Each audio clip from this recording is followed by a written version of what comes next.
Voces por una causa, el podcast de Entre Culturas con Julia Navarro.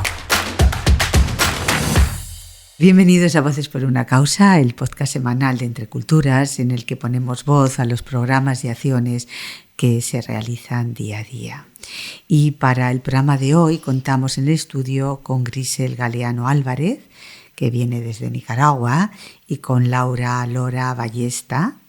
Grisel se encarga de la comunicación de la campaña en América Latina y Laura es la responsable de comunicación de la campaña La Luz de las Niñas a nivel global. Un programa con el que Entre Culturas ha acompañado a más de 58.000 niñas de distintos países de África y América Latina desde 2012, ¿no? ¿Es sí, así? Efectivamente. ¿Sí? Bueno, La Luz de las Niñas. ¿Quiénes son estas niñas? Pues estas niñas son niñas con alto riesgo de sufrir cualquier tipo de violencia, niñas en situación de extrema pobreza, de desplazamiento, migración, con riesgos de embarazos, pertenecientes a poblaciones indígenas, algunas tienen alguna discapacidad, otras son víctimas de matrimonios precoces, de conflictos o de violencia sexual. Y bajo este paraguas de La Luz de las Niñas, pues Entre Culturas pretende disminuir la situación de esa violencia física, psicológica y sexual que sufren las pequeñas. Y eso lo hacen a través de 3 líneas fundamentales: atención a niñas y adolescentes víctimas de violencia, prevención de esa violencia contra las niñas y acceso a la educación. Grisel, está siendo muy emotivo ver a las niñas de tantos países movilizándose en defensa de sus derechos humanos, ¿no? Porque venís a hablar sobre cómo 100 niñas de 9 países distintos se han reunido en los últimos meses para construir, para escribir un manifiesto, ¿no? Que se llama Sanas y Salvas. Cuéntanos. Sí, toda la campaña, sobre todo en la parte de América Latina, en los 4 países donde se está desarrollando, que es Nicaragua, Honduras, El Salvador y Perú, en estos 4 países las niñas han estado muy motivadas con la campaña desde su inicio. Se realizó un primer diagnóstico con ellas para evidenciar las violencias que sufren las niñas en estos países. Ellas, a partir de eso, comenzaron talleres de empoderamiento una vez descubierta esos tipos de violencia. Y este año se reunieron con estos 9 países, además de los 4 países mencionados, con España, Sudán y otros países de Centroamérica como Guatemala. Dentro de todo esto, las niñas empezaron un proceso de compartir esas experiencias de situaciones de violencia de sus realidades según sus contextos. Y actualmente lo que quisieron hacer fue reunirse todas y plantear esas situaciones más graves de cada país donde sienten que hay violencia hacia ellas. Y no se quisieron quedar calladas, dijeron tenemos que decirlo al mundo, esas violencias que estamos sufriendo, a partir de un manifiesto global para el 11 de octubre en celebración o en conmemoración más bien del Día Internacional de la Niña, para realizar estas demandas de acuerdo a esas situaciones. Que eso es lo que acabamos de vivir hace muy poco, el Día Internacional. Y ahora le voy a preguntar a Laura, ¿cómo podemos ver en el manifiesto Sanas y Salvas que esa violencia hacia las mujeres pues no entiende de fronteras, ¿no, Laura? Grisel nos habla de América Latina, pero tú, que tienes una visión más global, ¿nos puedes hablar también de la situación concreta en África? ¿Qué acciones están llevando a cabo las niñas en Sudán del Sur, en Kenia y Chad? Uh-huh. Sí, o sea, yo creo que aunque hablemos de África, es muy interesante justamente lo que tú has dicho, Julia, que es que la violencia hacia las niñas no entiende de fronteras, y creo que eso es una de las cosas que ha quedado más patente en este encuentro global de niñas. Ellas han empezado a hablar, a intercambiar opiniones y se han dado cuenta de que, pues es que esto no me pasa solo a mí en mi país, es que hay niñas en otros países, estaban ellas muy sorprendidas, ¿no? Es que esto también ocurre en el resto de países. ¿Las niñas qué edad tienen, las niñas de este programa? Pues es que son muy pequeñitas además porque tienen un máximo de 14 años, a partir de 6, 7 años hasta 14. Grisel, a veces desde Europa vemos a América Latina pues como un único bloque. Nos olvidamos de los diferentes contextos y países que la forman. Según tu experiencia y tu trabajo en estos últimos años, ¿crees que los estados están llevando a cabo avances importantes en la protección a las niñas y adolescentes que sienten esa presión de que deben de hacer algo? ¿O os sentís muy solos en esa acción de ayuda a las niñas? Efectivamente, hay leyes que procuran la protección de las niñas, dependiendo de las violencias de cada país. En nuestra experiencia, tanto El Salvador, Nicaragua y Honduras son países centroamericanos que tienen legislaciones muy parecidas, que sí han dado pasos importantes. Por ejemplo, en Nicaragua hay un paso muy importante porque el pensum académico de primaria y secundaria, hay nuevas clases, asignaturas que tienen que ver específicamente con derechos de las niñas y los niños. Ellas hablan de niñas y niños y adolescentes, y también específicamente de niñas, mujeres y adolescentes, donde se habla de la protección, de las violencias que pueden llegar a sufrir, similares.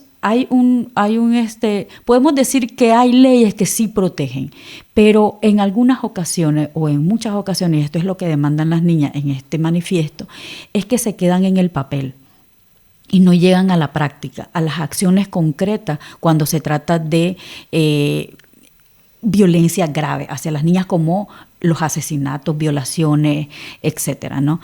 En Perú hay un poquito más de avance en materia de legislación y también en materia de derechos humanos, con más organizaciones. Son un poquito más, podemos decir que hay un poco más de avance que en Centroamérica. Las niñas tienen más oportunidades de desarrollo sobre el tema de violencia de género, por ejemplo. Tienen mayor protección en sus comunidades. Sin embargo, no deja de ser, como ustedes lo han mencionado, las diferentes situaciones de violencia y la escasez y las comunidades donde viven, el acceso a la educación, por ejemplo, les impide en muchas ocasiones conocer sobre temas de violencia y creen que eso es normal.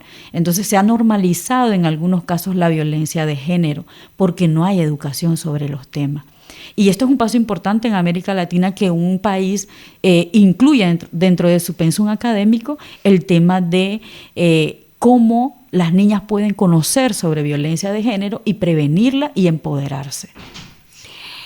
Laura, me imagino que fue muy importante y muy especial ese momento durante el taller global donde las niñas de 9 países pues, se encontraron por primera vez. Cuéntanos cómo fue.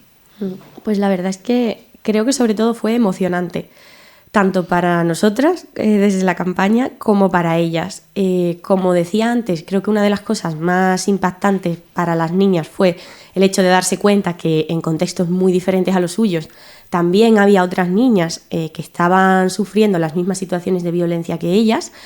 Y creo que por una parte es grave, ¿no? Porque te das cuenta de que es una violencia estructural, no es algo aislado, sino que la violencia hacia las niñas es algo muy estructural.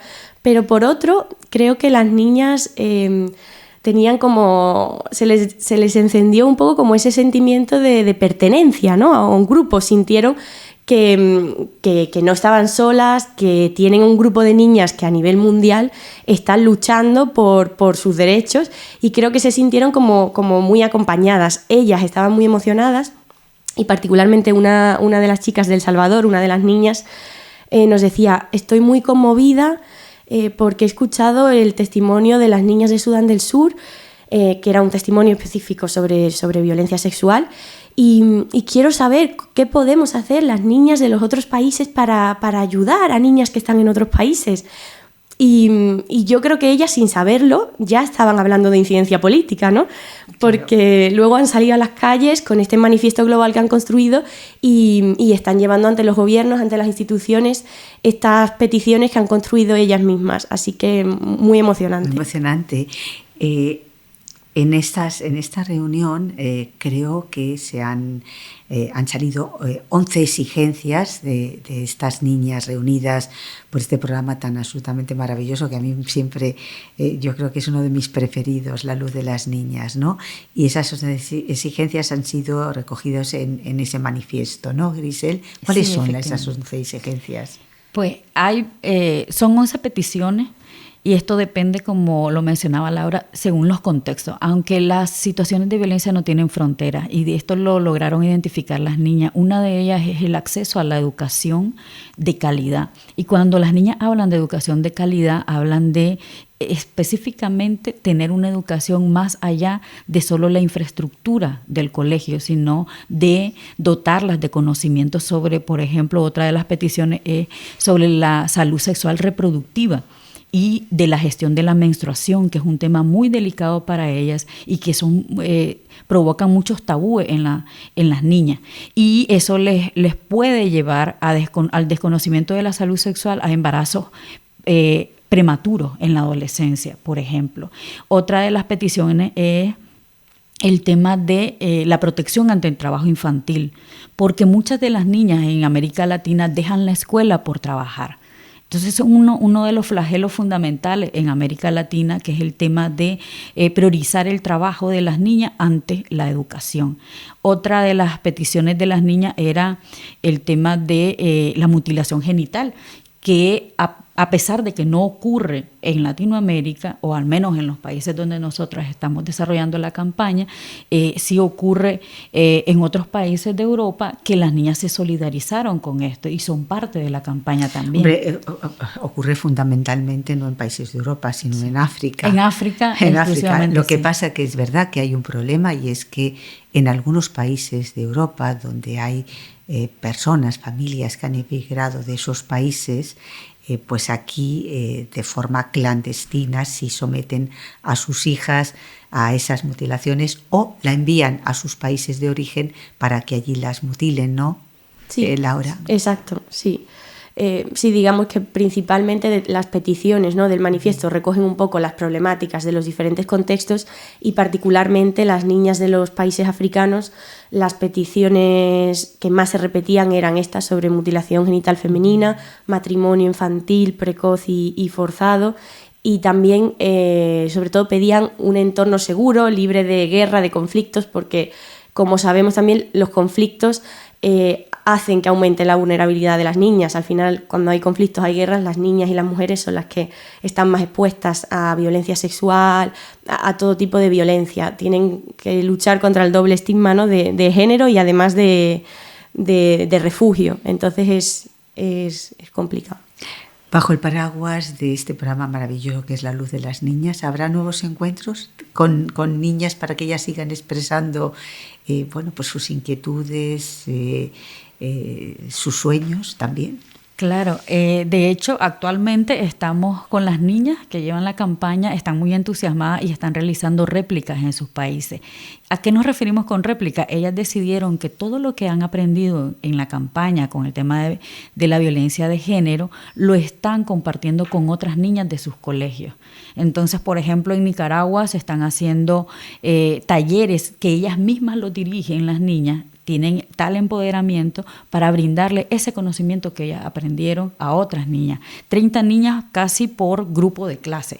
Entonces, igual está pasando en El Salvador, igual está pasando en Honduras, igual está pasando en Perú. Entonces, las niñas están muy entusiasmadas compartiendo esa experiencia para poder ayudar a otras niñas. Esa es una forma que ellas eligieron para hacerlo, porque su lema es: no podemos quedarnos calladas ante situaciones de violencia y tenemos que enseñarle a otras niñas a que no se queden calladas. Bueno, aunque ya hemos dejado atrás ese 8 de octubre, ese Día de la Niña, ¿qué más se va a hacer desde La luz de las niñas, Laura? Uh-huh. Pues ahora particularmente, digamos que en esta segunda fase, después de este manifiesto, no queremos que se quede en un papel, no queremos que se quede en esas 11 peticiones, y las niñas están ahora realizando toda la parte de incidencia. Es decir, están saliendo a las calles, ya se está dando en muchos de los países, se están manifestando y están presentando estas peticiones ante los gobiernos y ante diferentes instituciones de sus países. Por ejemplo, en Kenia, las niñas del campo de refugiados, de personas refugiadas de Kakuma, han llevado estas peticiones, las han presentado, este manifiesto, ante uno de los representantes de asuntos de la infancia del gobierno de Kenia, que creo que es muy relevante porque además son niñas refugiadas y lo están llevando a nivel de Estado. Es decir, por ejemplo, este mismo campo de personas refugiadas de Kakuma, en 2021 el gobierno de Kenia intentó cerrarlo, o sea, dio un ultimátum para que se cerrara el campo de personas refugiadas. Entonces, no solo es importante por el reconocimiento de los derechos de las niñas, sino que además se incluya a la infancia refugiada dentro de los planes de un gobierno nacional, ¿no? Entonces, la verdad es que estos eventos y estos actos de incidencia están siendo